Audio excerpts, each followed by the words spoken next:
सिंधुदुर्ग के आंगनेवाड़ी में भराड़ी देवी की भव्य जत्रा का आयोजन हुआ, जिसमें बीजेपी विधायक नितेश राणे भी शामिल हुए। उन्होंने माता के दर्शन किए और अपनी श्रद्धा व्यक्त की। इस दौरान उन्होंने 2024 के चुनाव और हिंदू धर्म को लेकर बड़ा बयान दिया।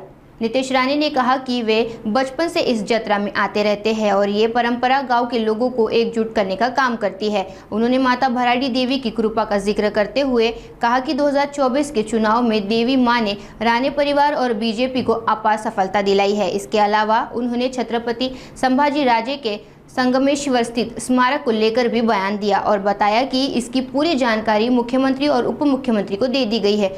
पूर्व विधायक प्रमोद जटार इस कार्य को आगे बढ़ाने के लिए प्रयासरत है। आम्ही लहानपणापासून दरवर्षी आमच्या इथे येतो।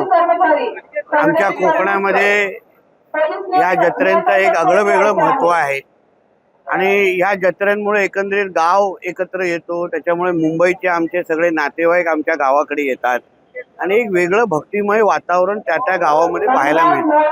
आंगणेवाडीची जत्रा ही एक वेगळी आणि एक वेगळं महत्त्व असलेली आमची ही जत्रा आहे।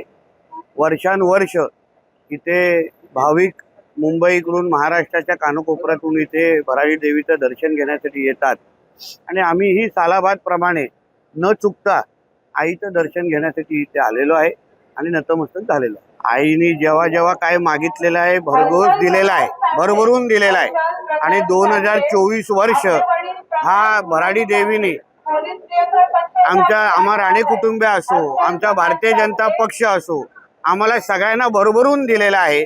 आज आमच्या हिंदू धर्माचं रक्षण करणारे सगळेचे सगळे सत्तेमध्ये आहेत आणि तोच आईचा खरा आशीर्वाद आम्हाला मिळालेला आहे। आमच्या धर्माकडे वाकड्या नजरेने बघणाऱ्या सगळ्या लोकांना आईने घरी बसवलं आहे आणि म्हणून आईचा आभार मानण्यासाठी आज ह्या वर्षी मी आलेलो आहे। त्या दृष्टिकोनातून आदरणीय देवेंद्र फडणवीसजींनी तिकडे आम्ही ही सगळी माहिती पोहोचवलेली आहे। आमचे माजी आमदार प्रमोद जटारजी ह्या बाबतीमध्ये सातत्याने प्रयत्न करत आहेत।